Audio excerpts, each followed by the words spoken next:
Hello everyone. तो EMT का आज एक और प्रैक्टिस सेशन लेकर हाजिर हूँ आप लोगों के सामने। तो इस सेशन में भी हम बहुत सारे पीवाईक्यूज डिस्कस करेंगे, जैसा कि मैंने पिछले सेशंस में आप लोगों के साथ किया है। और हमेशा मैंने आपसे कहा है, जितने भी मैं आपको क्वेश्चंस करा रहा हूँ ये बहुत इंपॉर्टेंट है, क्योंकि ये किसी ना किसी एग्ज़ाम के अंदर आए हुए हैं। और किसी ना किसी एग्ज़ाम में जब ये क्वेश्चन आए हुए हैं तो इनका इंपॉर्टेंस अपने आप में बढ़ जाता है। आपको ये भी आइडिया लग जाता है कि एग्ज़ाम में किस तरह के क्वेश्चंस पूछे जाते हैं। तो चलिए स्टार्ट करते हैं आज का लेक्चर। तो पहला जो क्वेश्चन है उसके अंदर बोला गया है, which of the following potential satisfies Laplace equation. इनमें से कौन सा पोटेंशियल लाप्लास इक्वेशन को सेटिस्फाई करता है। तो यहाँ पर हमारे पास लाप्लास इक्वेशन जो है वो आपको पता होना चाहिए। तो हम एक इक्वेशन लिखते हैं, del square phi equals to rho upon epsilon naught. तो ये जो इक्वेशन होती है इसको हम बोलते हैं पॉइजन इक्वेशन। ये जो इक्वेशन होती है इसको हम बोलते हैं पॉइजन इक्वेशन। और यदि सोर्स फ्री है, if rho equals to zero, यदि रो की वैल्यू जीरो हो जाती है तो इसको हम लिखते हैं del square phi equals to zero. तो ये जो इक्वेशन है ये इक्वेशन बन जाती है लाप्लास इक्वेशन। ठीक है, ये जो इक्वेशन है ये क्या बन जाती है, लाप्लास इक्वेशन। यहाँ फाई जो है फाई, ये फाई कहलाता है स्केलर पोटेंशियल। ये जो फाई है यहाँ पर, ये फाई कहलाता है स्केलर पोटेंशियल। तो हमें क्या करना है, यहाँ पर एक एक जो वैल्यू है ये जो एक एक ऑप्शन है इसको चेक करना पड़ेगा और इसके अगेंस्ट जीरो वैल्यू लानी है। जहाँ पर जीरो वैल्यू आ जाएगी वो हमारा आंसर हो जाएगा। तो अगर मैं पहला चेक करता हूँ डेल स्क्वायर वाला, तो पहला ऑप्शन में अगर चेक करूँ तो इसको हम कैसे लिखेंगे, del two upon del x two, और x वाला पकड़ना है तो ये हो जाएगा 2x स्क्वायर, फिर उसके बाद plus del two upon del y two, और यहाँ पर ये कितना हो जाएगा, ये हो जाएगा -3y स्क्वायर, और फिर हमें लिखना है del two upon del z two, और यहाँ पर ये कितना हो जाएगा जेड स्क्वायर। अब इसको हमें चेक करना है। तो एक बार जब इसका डिफरेंशिएशन करोगे तो ये बनेगा 4x, और दोबारा करोगे तो इसका डिफरेंशिएशन ये बनेगा 4, है ना। तो यहाँ से क्या बनेगा, ये 4 बनेगा, प्लस उसके बाद यहाँ पर जब इसका डिफरेंशिएशन करोगे तो ये बनेगा कितना, -3 इंटू टू, ये बन जाएगा 6, तो ये माइनस का 6 बनेगा। दोबारा से डिफरेंशिएशन करोगे तो y कैंसिल हो जाएगा, तो यहाँ बन जाएगा -6। इसी तरह से यहाँ डिफरेंशिएशन करेंगे तो यहाँ पर हमें मिलेगा 2। तो इसका जब हम ओवरऑल सम करेंगे तो हमारे पास वैल्यू क्या आ जाएगी, 0 आ जाएगी। तो हमारे पास जो सही आंसर हो जाएगा वो ए हो जाएगा। बाकी आपको चेक करने की ज़रूरत है नहीं, क्योंकि ये MSQ नहीं है, यानी कि यहाँ पर केवल एक ही ऑप्शन सही है।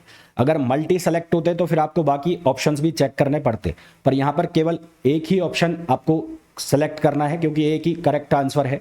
तो आपको ज़्यादा काम इसमें करना नहीं पड़ेगा, पहला ऑप्शन ही इसका करेक्ट आंसर हो गया। नेक्स्ट क्वेश्चन पे आ जाओ।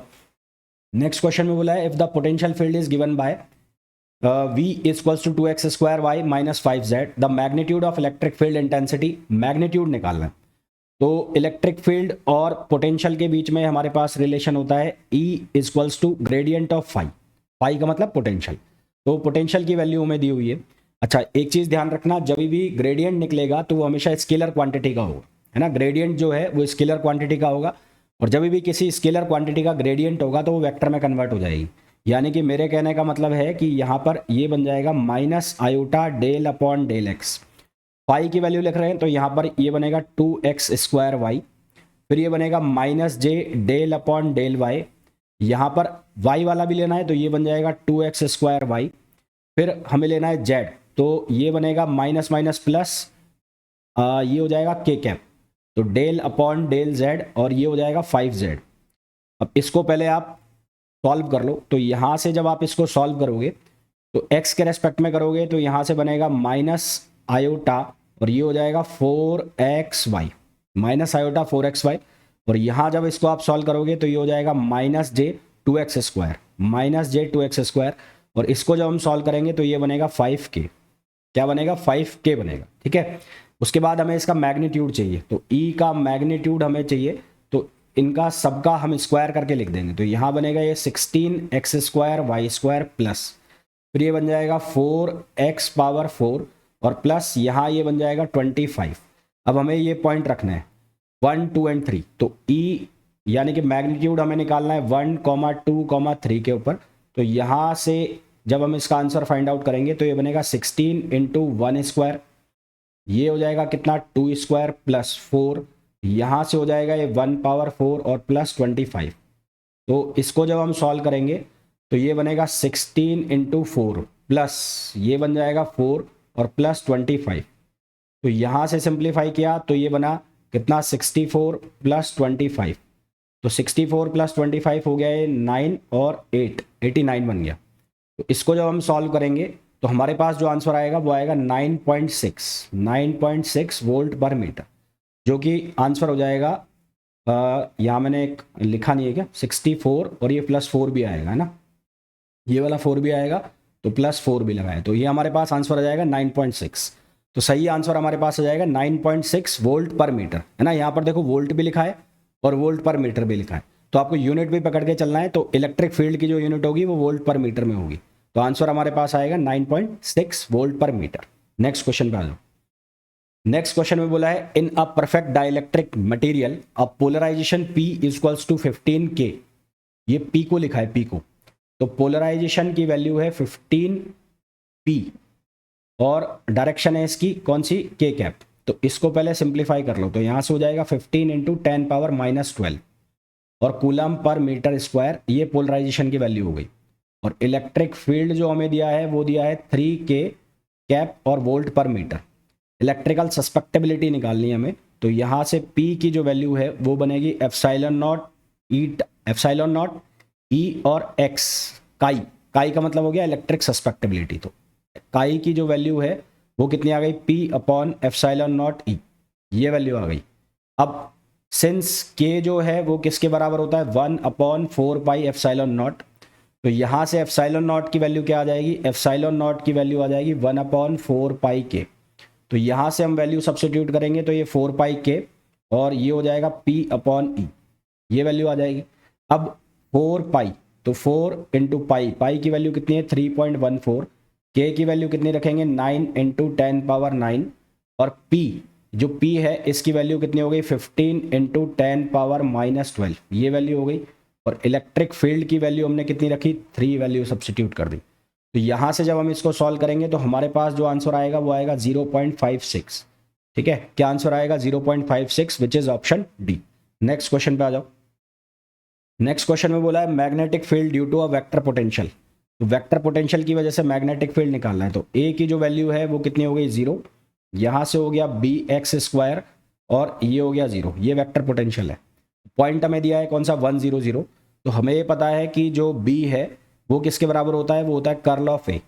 तो यहाँ से जब आप इसको सिंप्लीफाई करोगे तो ये बनेगा i कैप, ये बनेगा j कैप, ये बनेगा k कैप। इसको आप लिखोगे डेल अपॉन डेल x, इसको आप लिखोगे डेल अपॉन डेल y और यहाँ लिखोगे आप डेल अपॉन डेल z।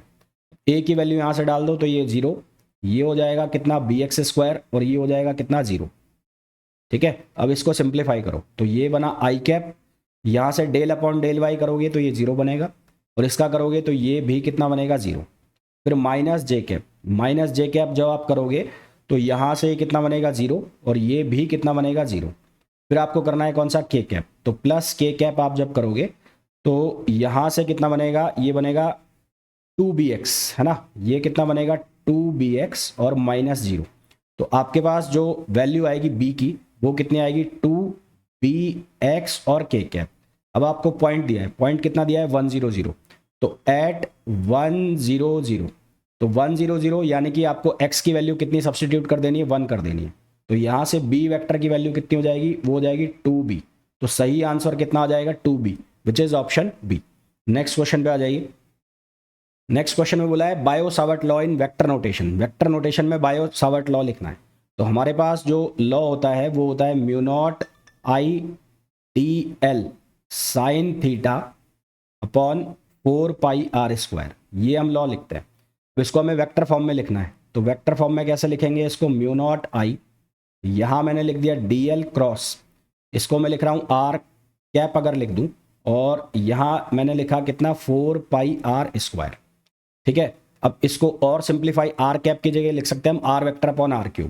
तो यहाँ से हो जाएगा μ0 I अपॉन 4 पाई और इसको इंटीग्रेशन में लिख दिया तो ये हो जाएगा dl cross r vector upon ये हो जाएगा r³।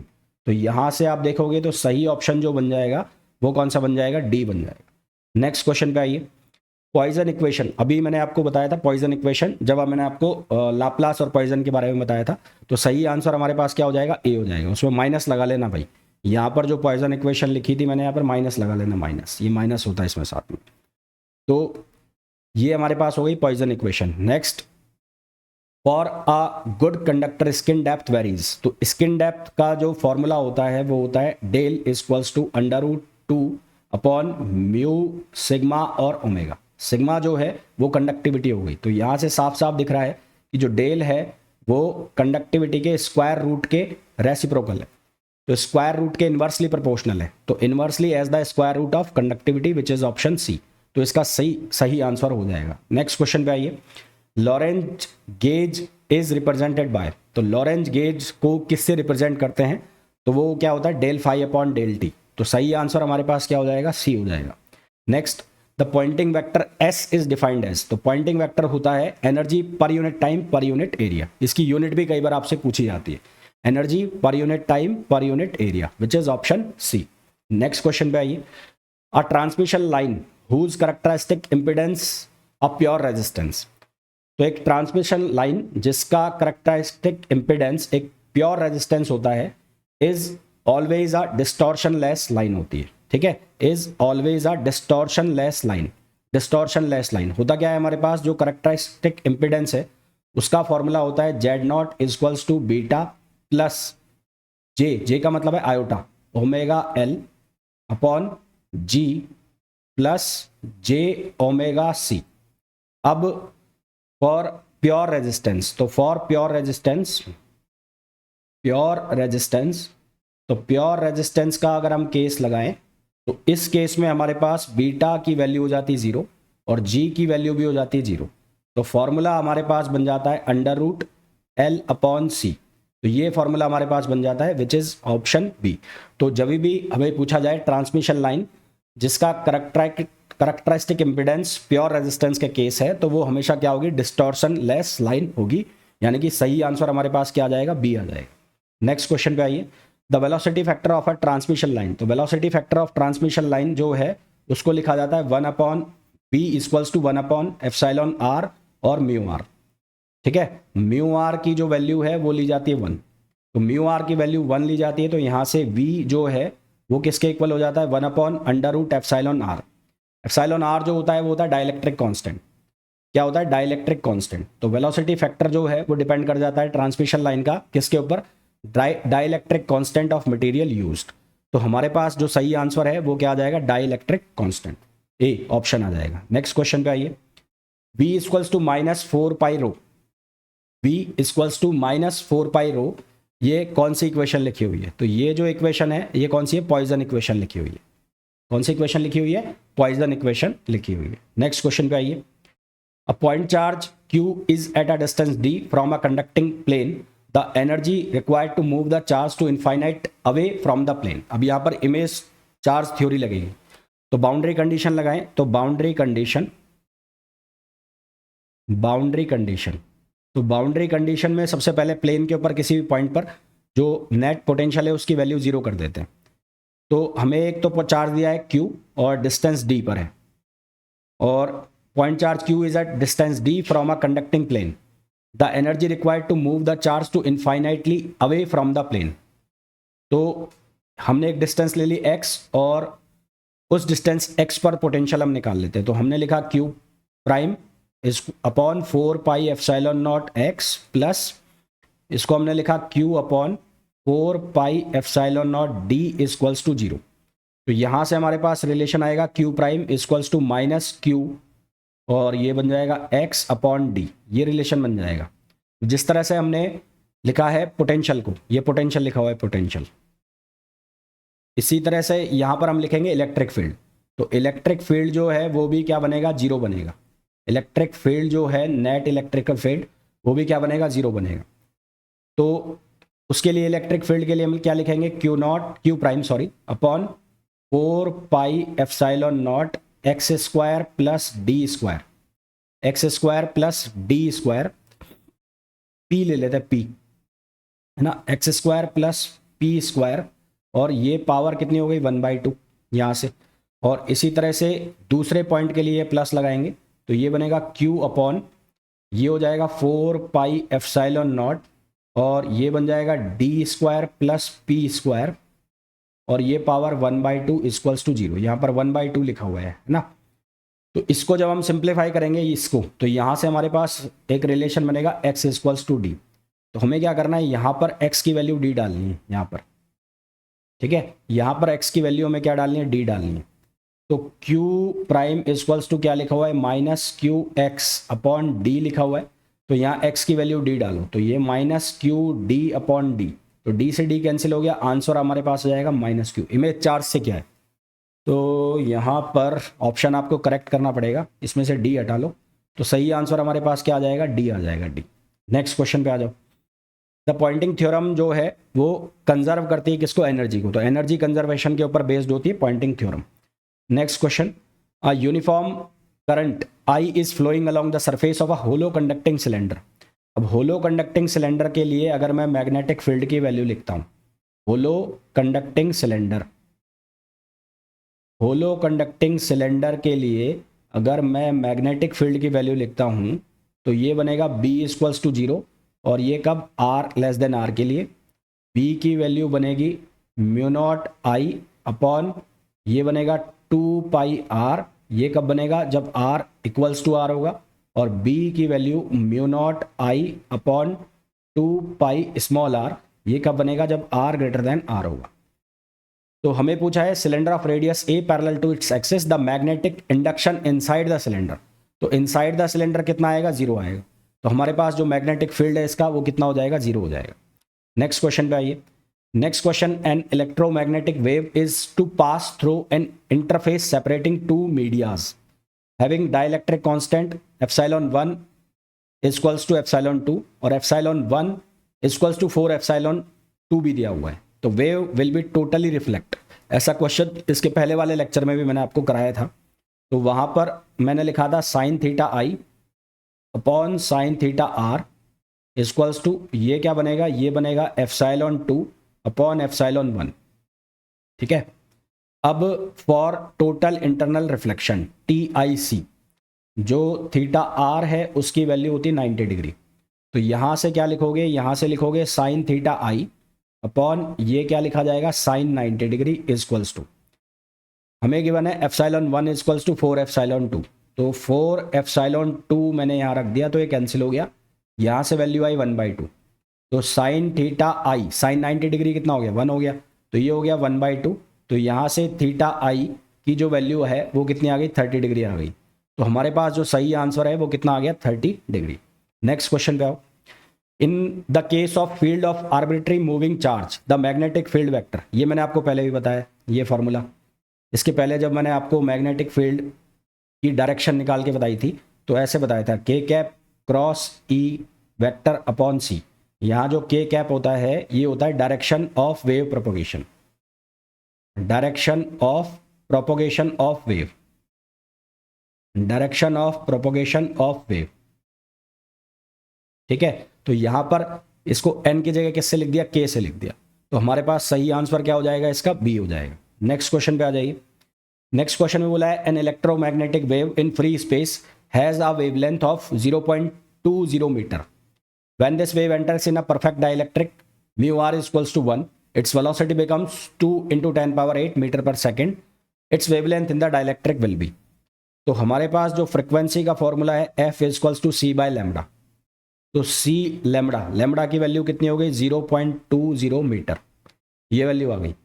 अब सेकंड केस, सेकंड केस का यूज करें तो इन सेकंड केस,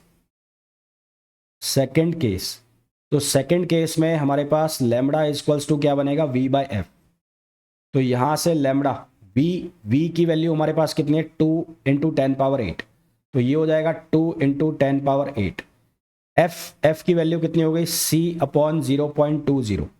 तो यहाँ से ये वैल्यू कितनी हो जाएगी, ये हो जाएगी 0.4 × 10⁸ अपॉन C की वैल्यू हम रख देंगे 3 × 10⁸।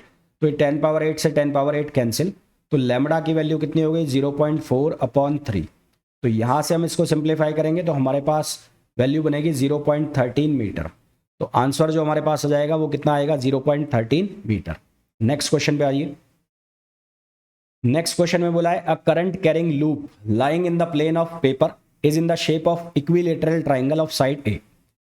तो इक्विलेटरल ट्राइंगल ये बन गया इक्विलेटरल ट्राइंगल, और करंट जो फ्लो कर रही है वो क्लॉकवाइज कर रही है, ऐसे करंट फ्लो कर रही है, और इसकी साइड कितनी हो गई, ए हो गई। तो इक्विलेटरल ट्राइंगल का एरिया निकाल लो। एरिया वेक्टर इसका होता है √3/2a² अब ये मेरे को बताने की ज़रूरत नहीं है कि एरिया कैसे निकला है।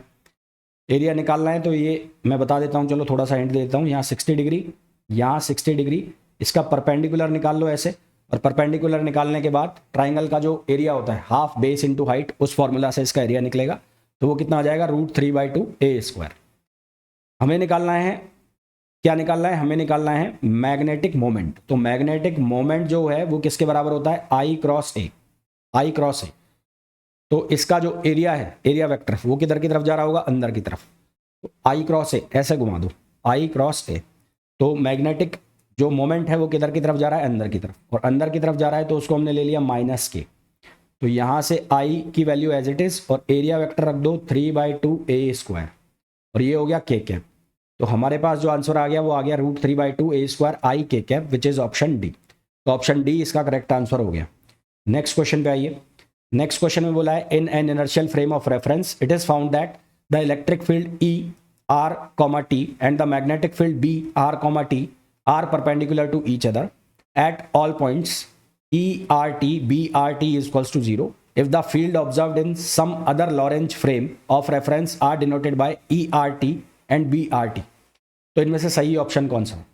तो हमें ये बहुत अच्छे से पता है कि E.B जो क्वांटिटी होती है लॉरेंज इनवेरिएंट होती है, ठीक है। E.B जो क्वांटिटी है वो लॉरेंज इनवेरिएंट क्वांटिटी होती है।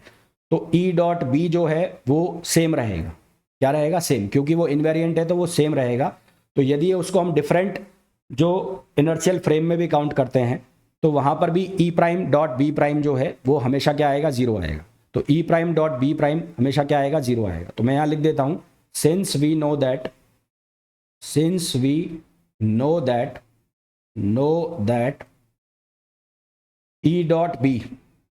E.B quantity is Lorentz invariant, तो ये Lorentz invariant होती है, तो इसलिए E.B जो है वो हमेशा सेम रहेगा। और सेम रहेगा तो दूसरे फ्रेम में भी जाओगे तो भी इसका आंसर क्या आएगा, सेम आएगा। यानी कि यहाँ पर 0 है तो दूसरे फ्रेम में भी क्या मिलेगा, 0 मिलेगा। तो ये थे इस लेक्चर के क्वेश्चन। होपफुली जितने भी क्वेश्चंस मैंने आपको कराए हैं वो बहुत अच्छे से आपको समझ आ गए होंगे। फिर भी आपको कोई डाउट है तो आप पूछ सकते हैं। मिलते हैं नेक्स्ट वीडियो में। Till then, thank you, bye bye.